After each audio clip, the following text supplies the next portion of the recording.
Bismillah ar-Rahman ar-Rahim, Alhamdulillah, wa salatu wassalamu ala Rasulullah. We continue reading from the 40 principles of the religion, the 40 fundamentals of the religion, al-40 فصول الدين by Imam Al-Ghazali rahimahullah. Wa nafa'ana ba'um fid darain, amin, amin, amin. I was still reading about stinginess and the love of wealth, and we have reached the subtitle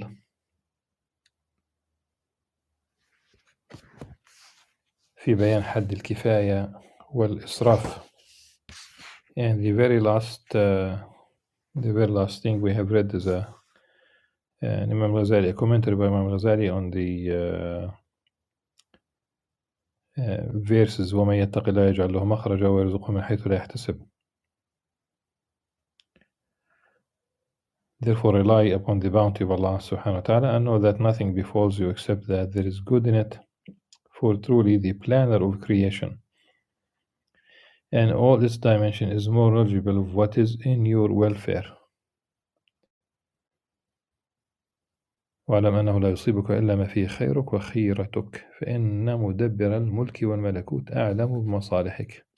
The next subtitle, the content is the same, but the translation subtitle in Arabic is في بيان حد الكفاية والإسراف, and in English it has been translated into wealth is like medicine. At any rate, we read the content. هذا الذي ذكرته تقريب. What we have mentioned is an approximation. Increasing for or decreasing it is possible according to the endeavor of some people and in some states. However, you should believe absolutely that wealth is like medicine. A specific dosage of it is what benefits. Overdosing kills, and getting close to an overdose will cause one to be ill, though it does not kill.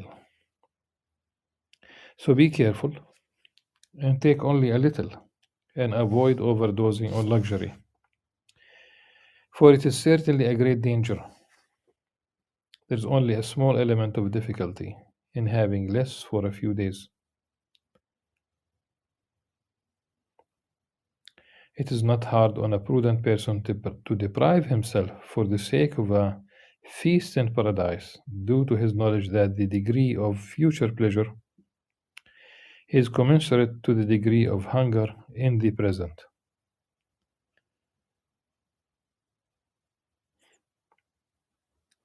And there's a message there, which is really any today famous psychologist would say this publicly, though it has been known to all of them practically. In order for you to change from one habit to the other, Imam Ghazali says a few days, like you persist on change, on the new habit, the new trait that you would like to achieve, to internalize, to inculcate in your psyche, you only need few days. So there was a case of a young man from the Gaza Strip who was injured, and he got morphine, and he got addicted to it, and he realized that ultimately the way out of this is to literally persevere through the pain of changing from dependence on substance, as we call it today, to be clean. Like, he knew that he should do it, that the solution is internal. I mean, of course, I don't know whether in Gaza there is any center for rehabilitation, probably a luxury that they cannot afford. May Allah subhanahu wa ta'ala assist them. May Allah subhanahu wa ta'ala heal them. May Allah subhanahu wa ta'ala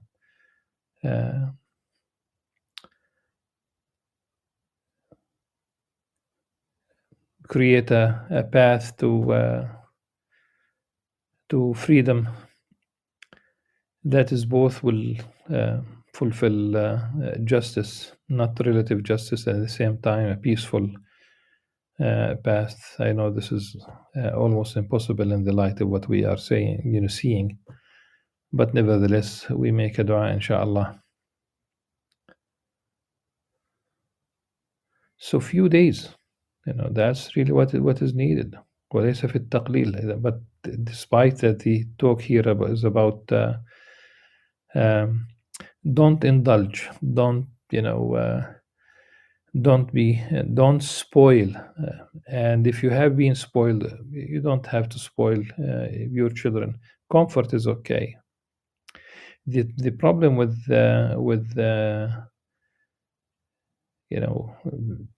too much comfort through and through is that if they are hit by calamity, they might not be able to tolerate, to survive, to خشوشنوا فإن النعم لا تدوم. Just rough it a little bit, because this comfort is not really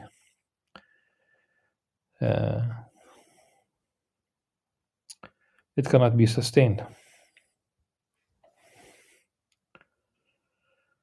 The definition of stinginess في بيان حد البخل.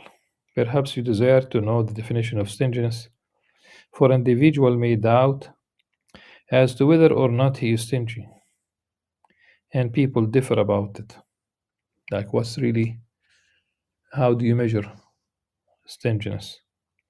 Imam Al-Ghazali says, know that the definition of stinginess is to prevent what the revealed law or public respectability obligates.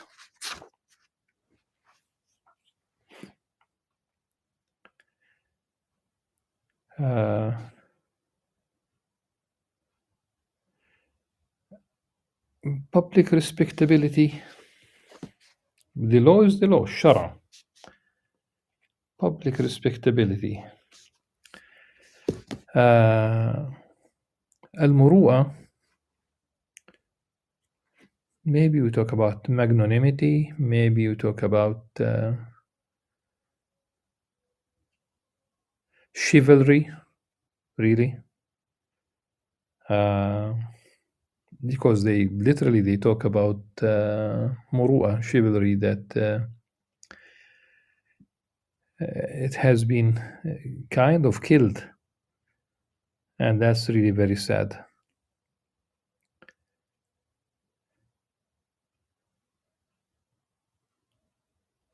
And what is next is it does help understanding Imam Al-Ghazali's position. He says, do not think that someone who submits to his wife or his relative what the judge has dictated, but is uptight about giving a morsel beyond this, is not stingy. Okay.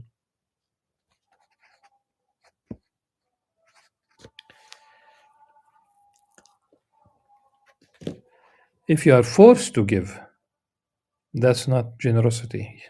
If one has the original position to start with is a position of stinginess, giving that much. So if a woman goes to the wife goes to the judge and says that my husband does not give me, and the judge orders him to give her a certain amount of money for her to, as we say today, to buy food, to pay the bills, and all these things. He is not a generous person because it's the order of the judge. This reminds me of an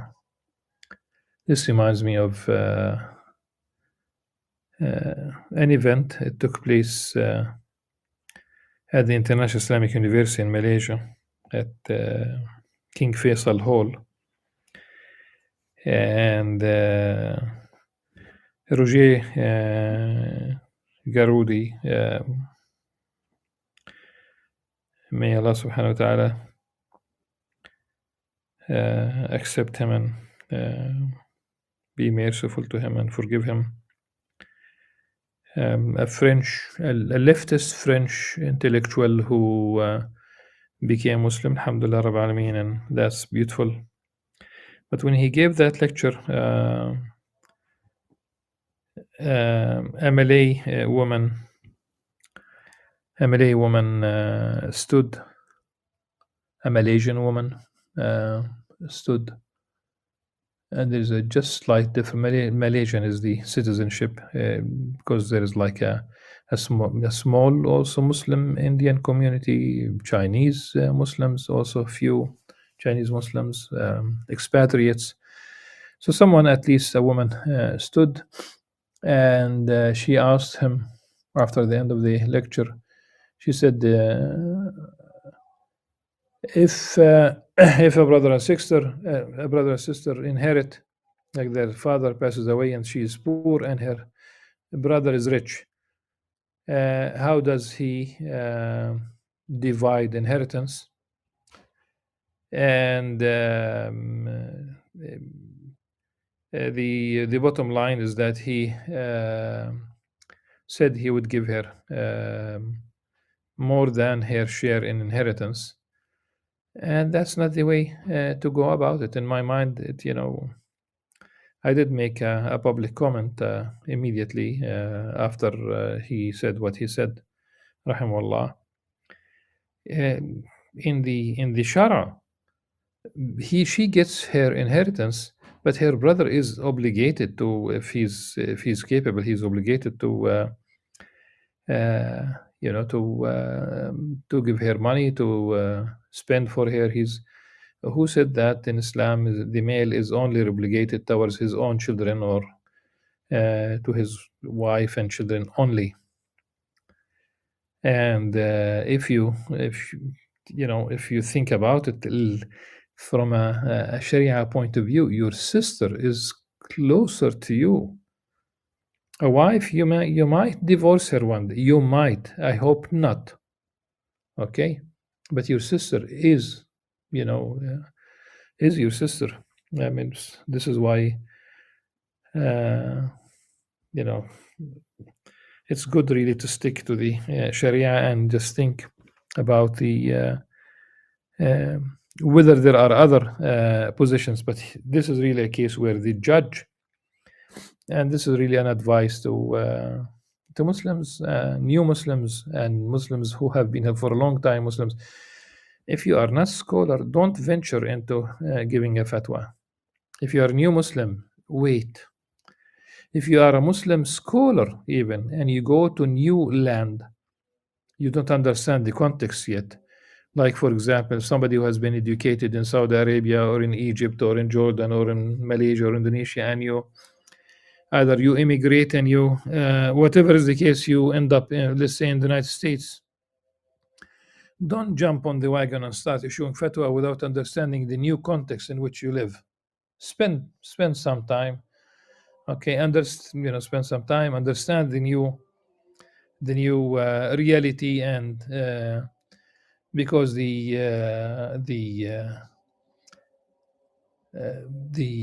judgment is rooted in understanding the reality, the context. At any rate, so what Imam Ghazali says here: do not think that someone who submits to his wife or his relative what the judge has dictated, but is uptight about giving a morsel beyond this, is not stingy. Do not think either that someone who returns a piece of bread or meat to the baker or butcher because of a slight deficiency is not stingy, even if he has a right to do so legally speaking. For the meaning of the revealed law in regards to these matters is to end the disputes of stingy people over an amount that the stingy person can bear. That is why Allah subhanahu wa ta'ala said, إِن يَسْأَلْكُمُوهَا فَيُحْفِكُمْ تَبْخَلُوا. If he were to ask you for it and press you, you would be stingy. And this is really an amazing thing about human beings. Allah subhanahu wa ta'ala sustains you, provides for you. He gives you of course, it doesn't mean that you laid down on your sofa and you just hope that wealth come through the ceiling, you know, a la Santa style through the chimney. It doesn't work, really. It doesn't work like this. You need to strive, but rest assured that Allah subhanahu wa ta'ala has allotted certain rizq for you. So 100% of your wealth is God given. Yes, you try, alhamdulillah. You put effort, alhamdulillah. That's what you should do. And then when you are asked, when you have that wealth, and it's really more than a lunar year, and it's plenty of wealth, and you are asked to pay 2.5% of that wealth to the needy, and you refrain, or your heart is aching because of giving this money, subhanallah. He gives you 100% and you are stingy about 2.5%. Allah subhanahu wa ta'ala will provide for everyone, alhamdulillah. Indeed, it is necessary to comply with the respectability al-muru'ah, we said, and refute those who would speak ill, and that differs according to the differences of people and amount of wealth. If someone has wealth and is able to prevent his disparagement and censored by a poet with a small amount, yet does not do it, then he is stingy, even if it was not obligatory upon him. The Prophet ﷺ said,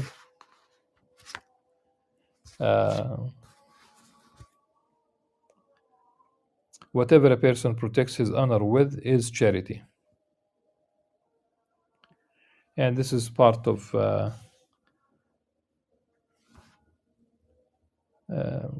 hadith, if, like in Al-Bukhari, it is mentioned. There are several traditions mentioned under the title Kul Ma'ruf, which is a hadith anyhow.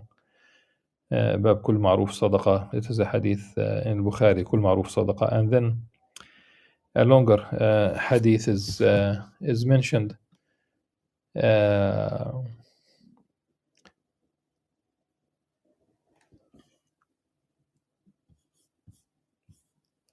The Arabic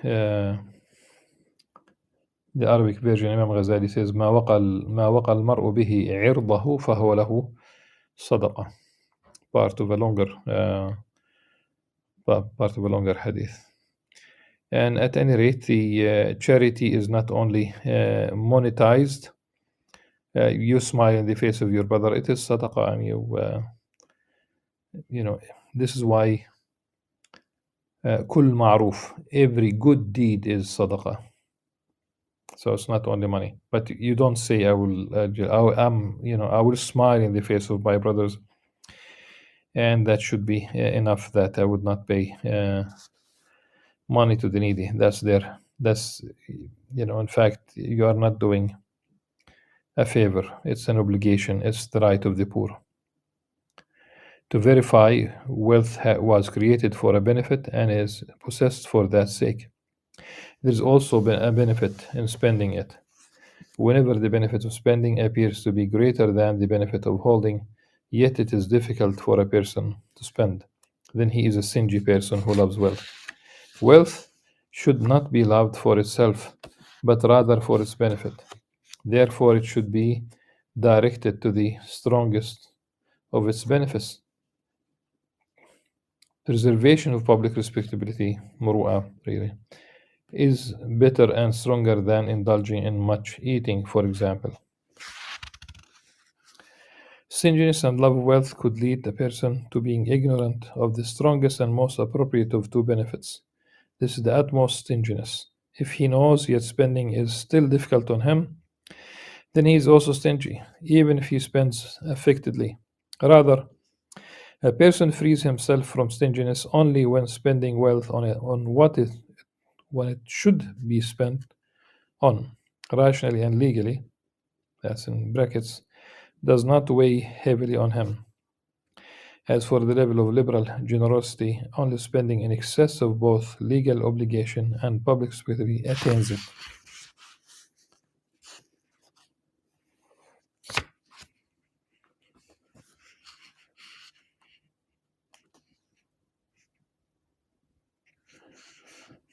Liberal generosity, sakha, like really giving left and right.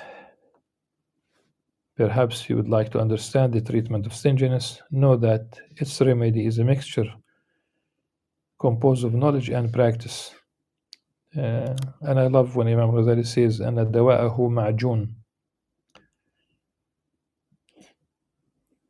Almost like literally what the word paste of knowledge and practice. As for knowledge, it is that you know the destruction in store for the stingy person in the afterlife and the censor connected to him in the world. It is also for you to know that wealth, assuming that it remains, does not follow you to your grave. Wealth is only for Allah subhanahu wa ta'ala.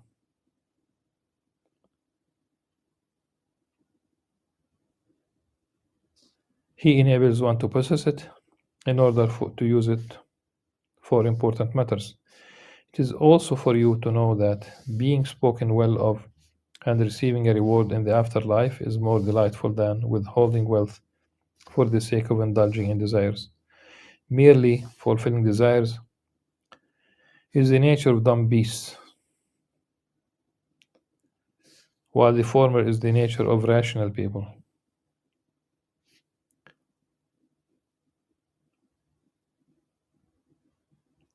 If a person holds on to wealth for the sake of leaving it for his child, then it is as if he leaves him in goodness only to push himself forward to his Lord with evil. This is the essence of ignorance. How is this so? If this child is righteous, then Allah subhanahu wa ta'ala is enough for him. If his child is righteous, then Allah subhanahu wa ta'ala is enough for him. And this reminds me about the righteous child, righteous parents and righteous children also. When a person dies, one of the three things that continue to generate, good deeds for him in albeit, it's, for example, ongoing charity, like you donate to building a hospital, for example, ongoing charity, or you leave behind a beneficial science. That's ongoing charity. I would love to speak about the science that is not beneficial, like probably many things in the when we talk about weapons of mass destruction, it is sick. And the third source of that could still bring you hasanat, good deeds after your death, is a good child, a walad salih yad'u lah. In fact, if you think about it, if the child is not good, he will neither make dua for himself nor for you, herself, of course. And this is something that people should pay attention to. Raise good children, inshallah. Ya Rab, may Allah subhanahu wa ta'ala protect our children, protect us, forgive us, and so that we may also, that our good life, inshallah, will be a testimony.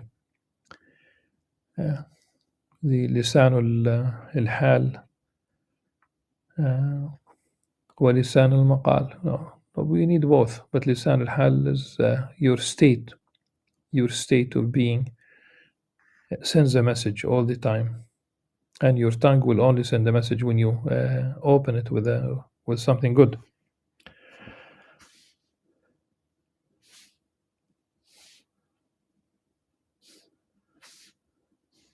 So it's the good child, inshallah. If his child is righteous, then Allah subhanahu wa ta'ala is enough for him. If he's a sinner, then he relies upon wealth to commit acts of disobedience. And the parent is the cause of the child's empowerment to do them. Thus, he is harmed while another indulges.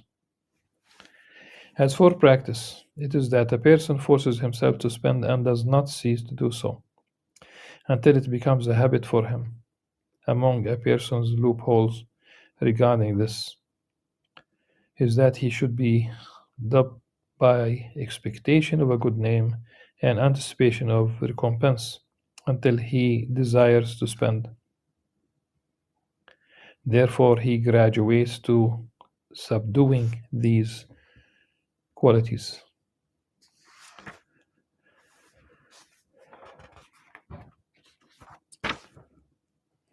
Alhamdulillah, we are done with the fifth, meaning the 25th, really, principle in this context. And inshallah, we'll move to the sixth in the next session. جزاكم الله خيرا. سبحانك اللهم وبحمدك نشهد أن لا إله إلا أنت نستغفرك ونتوب إليك. السلام عليكم ورحمة الله وبركاته.